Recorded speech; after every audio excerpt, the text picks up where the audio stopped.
I'm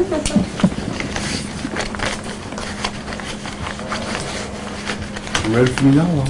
Ready? I'm ready. I guess you could just address kind of the reason why, and then we'll kick off the questions. I'm fairly certain. Yeah, absolutely. So thank you all for being here. I guess, as a police chief, you always are very concerned about any type of crime, but specifically violent crime. What I've always said, there's always collateral damage when someone loses their life, no matter what the circumstances may have been. And so one of the things that I have challenged staff to do, and I think that we've done a really good job even before I got here, is our main focus is what's the causative factors of some of our homicides, and what can we do to make sure that we provide closure or give the survivors, the survivors of our victims, a cause to believe that we care, that they're not just a number, that they're not just a victim, that once this occurs, once we make an arrest, that we forget totally about the family. So I think we've done a really good job with that. As you all know, we received a grant not too long ago that helped us hire 6 additional victims advocates. We are excited about that. Victim advocacy is one of the main sources of recovery. It's one of the main sources of in your own effort to becoming a survivor and to become stronger after an event, whether it's you're the family of a victim, family member of a victim, or the actual victim.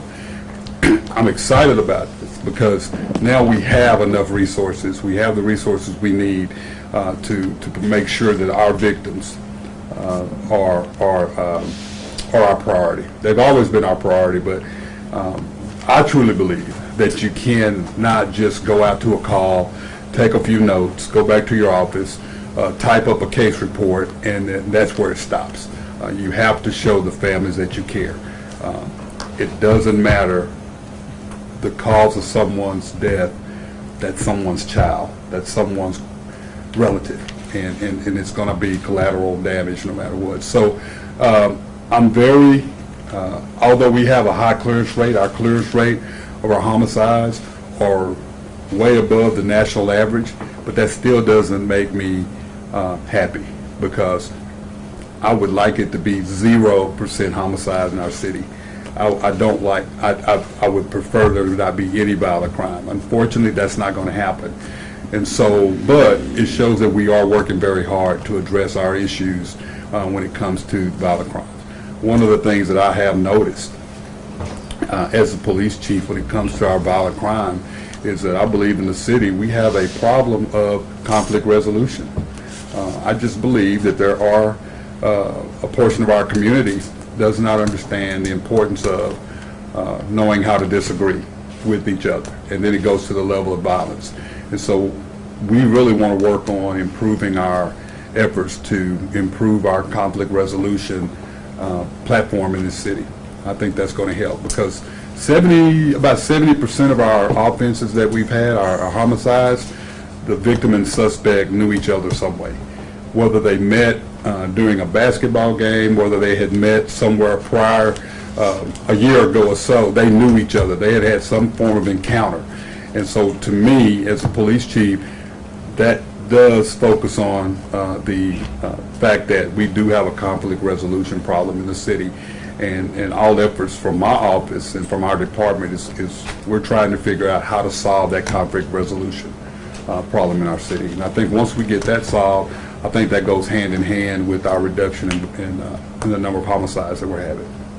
So, any questions? Do you think the high clearance rate is attributed to the fact that the majority of your homicides and the suspect? Hey, hold on, for the chief, before you answer that real quick, I'm sorry. Whenever you hit the table, I can use that over here. So I'm just gonna take this and where's ours at? I'm sorry, Cause I'll. talking with my hands. I apologize. It's okay. No, you're Yep. Okay. Please forgive me, y'all. She's a professional. You told him that, didn't you? She did. Okay. Could you ask that question again? Okay, yeah, so with the high clearance rate, do you think that's attributed to the fact that so many of your homicide victims and the suspects know each other? I think that could be a contributor. I think also the fact that we are part of our efforts in getting out in the community and being proactive. I think we're also seeing a lot of the members of our community, they trust us and they're providing additional information that's helping us. And the quicker they provide that information, the quicker that we believe that we can solve a homicide. But I think it's all inclusive. I don't think there's one particular fact that goes into a high clearance rate. I think there's so many different facts. The fact that that we have the leads to follow up on, and that really has been a tremendous asset for us. That's something that came up when I had a conversation about the clearance rate last week. And something that the homicide detective I spoke with told me was that they are just getting so many more tips and so much more cooperation with victims. I know that's true for his area. He attributed it to 21st century policing and kind of those efforts. Is that something that you're seeing across the board, and what do you attribute it to? Yeah, I think it's across the board. When you look at us, we've got a 7% decrease in overall crime in our city. We are receiving more information from our community, whether it's, they don't even, we've challenged our community, no matter how small you think the information is, give us that. It gives us something to start with, and we're getting that. Our COP officers, our community-oriented policing officers, are doing a great job out here in the community, talking to people, and they've gained the trust of our community. Our SROs, our school resource officers, have done a really good job gaining the trust of the students. When we have community meetings, the citizens see the passion and they see that they can trust us. You know, the biggest thing is when someone provides information regarding an incident, they want to remain anonymous, and we don't have a history of giving up that information and putting people's lives in danger by providing us with information. So I think the citizens are beginning to really trust us and see that we really do care and that we really do want to make a difference in this city. The citizens are also getting tired of the violence in the city, and so they're taking a major part in helping us solve these crimes.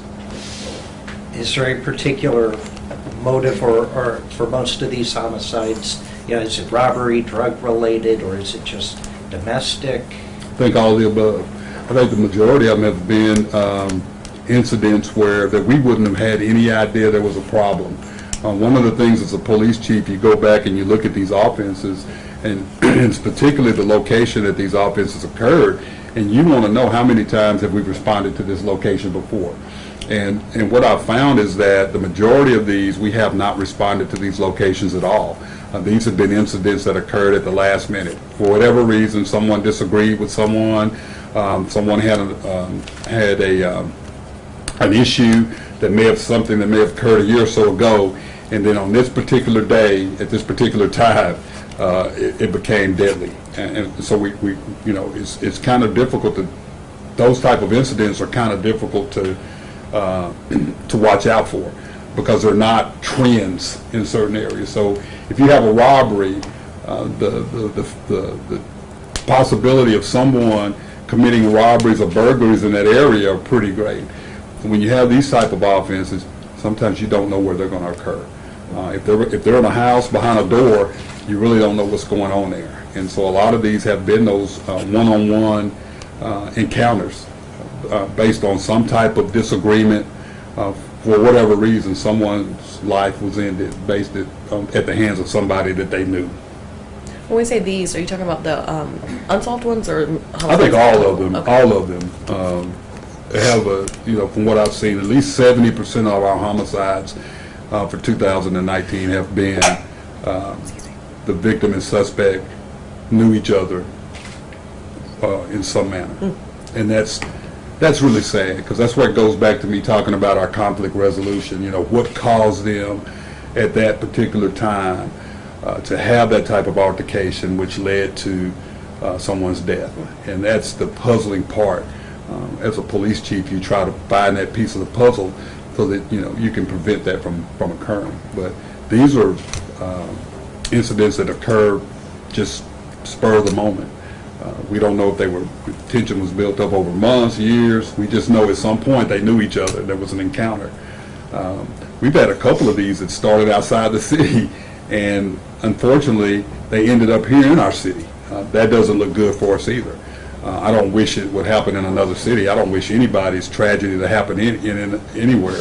But unfortunately, we have to count those in our number of homicides, and it doesn't make the citizens feel any different or any better that it started in another city. The fact is, the homicide occurred in our city. And as the chief of police, my responsibility is to figure out a way how to prevent that from occurring. So earlier this week, there was a study put out that ranked about 180 cities in the United States by their safety. Little Rock ranked 6th in the most dangerous cities in America. What's your response to that? My response is that I'd be interested to find out how that information came forward. I'd be interested to find out how that research was conducted. What I will tell you is that I disagree with that. We have an overall decrease in crime. Have we had our issues with homicides? Absolutely, we have. But I think, as we sit here today, I think what you're hearing is these are incidents that we could not have prevented. These are incidents that we had no indication, based on the individuals or based on the locations, that there was a problem. And so that's why we need the community to be more involved. That's why we're hoping these advocates, I believe these advocates will help us. Because if someone, say for instance, if there is an incident that we're not aware of and it happens, and let's just say someone's not seriously injured, if we could provide advocacy to that victim, maybe they will, that gives them a better chance to remove themselves from that situation, then that reduces the possibility of them being a victim of homicide. So we're hoping that we get that out. So we're working very diligently to get that message out. But I totally disagree with this city being the 6th most dangerous city in the nation. I've said this even during my hiring process, that I think Little Rock gets a bad break when it comes to that, because no one actually the people that do those reports, they don't live here. They don't see the passion of the citizens in this city. They don't see the hard work of the men and women of this police department. And so I will not buy into that. And it upsets me, it disturbs me to hear that, because I know we're working really hard, and I really believe we're safe. We're a safe city. And when you have a growing city, we're a capital city, you're going to have crime. It doesn't mean as a chief that I don't study and see how we can reduce that, but the fact is we're going to have crime. And, I look back to January, we had 9 homicides in January. That is just, that's unheard of for this city. And, then we had a couple of homicides that included more than one person, so, 2 or 3 victims. That's unheard of, for a city. So that doesn't help our case in that incident with that survey, but it does let me know also that we're really trying hard, and that people are noticing that we need to do more to help the city in our efforts to be safe. But as far as the 6th most dangerous, absolutely not. I will not buy into that. Are homicides pretty evenly spread out throughout the city, or are they occurring in the same areas? Yeah, all 3 of our divisions have had their share of homicides. So it's, each one of our divisions, the makeup of it, demographics of each part is different, but each division, all 3 of our divisions have have had their share of homicides. Yes. So given that you want to have 0 homicides, but acknowledge there are some that you just cannot prepare for or try to prevent in advance, how do you handle that as chief? Well, you admit that there's some things you can do. You become creative, like we've developed our gun crimes unit to address the issues of gun-related crimes. As you all know, we received the federal grant not too long ago, and that gave us an opportunity to purchase a NIBINS machine, which is going to help us, we believe, will help us in our efforts to solve crime. You look and see, are there any quality of life issues that might be connected to these. So as a police chief, you look at all that. It's not really just about the numbers. It's about what's causing the numbers. When you look at the numbers by themselves and you don't look at the causes, then there's a problem. So that's why I think we've come up with the fact of, we believe that there's a conflict resolution problem in this city, and we've got to figure out a way to fix that. And that's what I've tasked our supervisors. I'm working with the mayor, I'm working with other departments inside the city to see what type of program we can develop to bring that awareness to our citizens, that there's other ways to settle disagreements. You have to know how to talk. And that's not I don't think that's a socioeconomic issue. I don't think that's an ethnicity issue. I think it's just a human issue that a lot of people do not know how to solve their conflicts. You talked about the NIBINS units coming up, and when you look at the homicide data for the last 5 years, which is what I've seen, but I'm sure it's for more than that, the vast majority of the homicides have been shootings. Tell me a little bit about how the gun crimes unit, as well as the new NIBINS machine, is going to kind of aid in that, or will it? Yeah, so it's all about time. I mean, the sooner you can start putting the puzzle together, the better, the sooner you can get a clear picture. But just imagine that you're on a case and you have these casings, and that's what you have, and then another agency locates a weapon. Well, now you can determine if those rounds were related to that weapon that was located on this person that they arrested for, just say a gas drive-off or something like that. So it helps you get a clearer picture of what happened and who may have been involved. And even if they weren't involved, maybe they can tell you, that suspect can tell you who the actual owner or who the actual person who may have been involved in that violent crime. So I think it gives you another piece of the puzzle to get to a clear picture. I'm excited about it.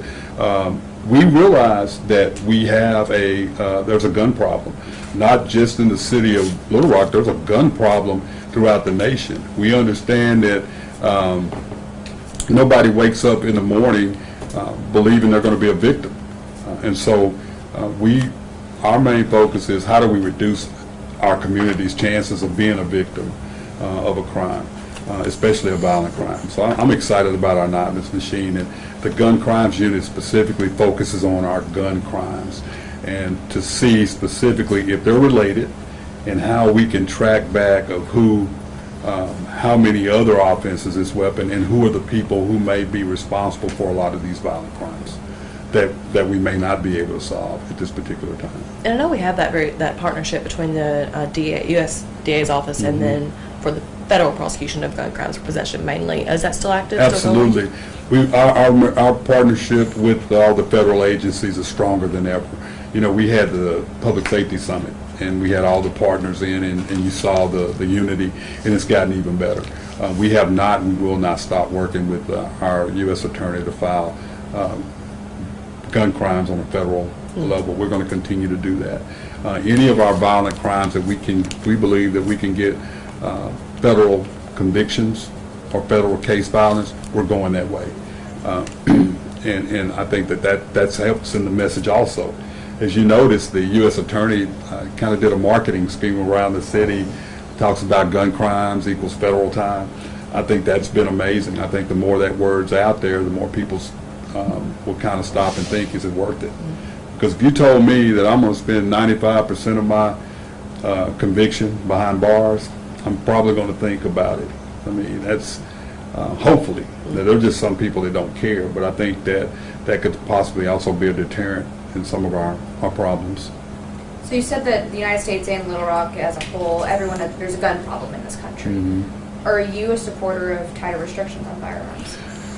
As a police chief, it is my responsibility to make sure that the citizens and my officers are safe. I'm a big proponent of, you have to make sure that the right people are purchasing weapons. I understand the Second Amendment right. I understand that. I'm a person that I don't believe in infringing upon people's Second Amendment rights. However, I do believe that there's some things that we could do. Case in point, if you have someone who has been diagnosed with an extreme case of mental illness, I think there should be restrictions there. I definitely think if you've got someone who has a violent criminal history, I think that there should be some restrictions there. I think we could probably do a better job in enforcing those. So those are the things that I'm talking about. I'm not talking about at all interfering with anyone's Second Amendment right. I just think there's certain things that could be put in place to make it more difficult for, especially those two categories that I just spoke about, being able to purchase weapons. You talked about tips being a big part of helping you guys move forward in these homicides. I guess what would you say to some people that may be afraid to speak up if they see something? I think that they need to know that the Little Rock Police Department appreciates our community, and our Little Rock Police Department needs their help in reducing violent crime overall. No matter how small they believe the assistance is, we need that. Our main focus is making sure that people remain anonymous. We want to make sure that people feel safe, and so we're going to do everything we can do. If someone wants to provide us information, we're going to do everything we can do to keep that person safe, especially and keep them help keep them anonymous as possible. I think that's the key. People want to remain anonymous. They want to make sure that their name's not going to be out there, their face is not going to be out there. And just to kind of let you know, just kind of going down a little bit of what we're doing, our officers, I think, do a really good job when they're canvassing areas of reading people to see if, do you go up and talk to this person directly, or do you find another way to talk to this individual? That's also key. People are starting to trust our officers that they're not going to make it a point to let people know that they're talking. I think our major case unit does a really good job of transporting witnesses and no one ever knowing that the witnesses are in the building, things like that. So we're continually earning that trust in the community, and we can continue to do better in doing that. And I think as long as we continue to do that, as long as the community hears from me as the police chief that those are our efforts and that's our main priority, keeping them safe when they provide us information to take these criminals off the street, I think that buys us more credibility. And do you have a message for any of the families that are involved with these unsolved cases? I know that half of them happened earlier this year, and they're still, looking for closure. Yeah, and I think I said that earlier, because we've got an 80% clearance rate. That still doesn't negate the fact that we have family members who have lost loved ones, and we're not satisfied with 80%. We want 150%, 200% clearance. We want individuals arrested. I want the families to know that we will never forget about their loved one. We will never forget about them. That's one of the reasons we have the cold case unit, because we believe that anyone who lost a loved one or any unsolved crime not only affects that victim's family, it affects the community. Those are unanswered questions, and the questions come up, well, is that suspect still around? What are my chances of being a victim? And so we want the families to know we hear you, we're here, we will meet with you one-on-one, we will listen to your concerns. We don't take it personally if you're upset. We understand this is a loved one. I can't tell these family members how to feel. I can't tell them I understand. The only thing I can tell them is we're not going to stop looking for the person who took your loved one away from you. And the suspects who were involved in that need to know that we'll never close those cases until somebody's brought to justice. So for these 8 cases, do you see any factors that explain why these are the ones that are still unsolved? I think we said, I think a lot of times it's people won't come forward. I think it may be a lack of evidence. It's definitely not a lack of trying on our part. We turn over every stone that we know, and that's why it's important to have those cold case units, because someone may not have remembered something the day that it happened, but 3 or 4 years later, it's not uncommon for somebody to remember, well, I remember a license plate, or I remember what the person was wearing. So I think, but also at the same time, people have to know they can trust you. People have to know you care. And so I just think there's so many different things that causes a case to go unsolved. But I can tell you this, I'm very comfortable it's not because of the lack of effort from the Little Rock Police Department. It's just because of just things that might prevent those cases from coming to light at this particular time. But that doesn't mean in the future that case won't be closed. How long have you been on the job here? 8 months. 8 months. And And- it's amazing. Yeah. Yeah. How's Little Rock compared to other cities? Any trends or anything stick out to you different here? No, it's a little bit bigger than the city I came from, but it's the same. People are nice here. Little Rock has its problems like every city. But the thing that I will tell you that I really love about this city is that people are passionate about it, and people really want Little Rock to have a good reputation. And they do look to the police department because we understand that public safety is a key factor in bringing businesses to a community or citizens moving to the community for whatever reason. And so, but it has its problems like everyone else, but there's more positive things than negative things about the city. Yeah. And the media's nice. I'm good. I'm good. Thank you for being with us. Thanks, sir. Hey, man, I'm sorry about that, man. Oh, man. Oh, hey, that's passion, man. That's passion.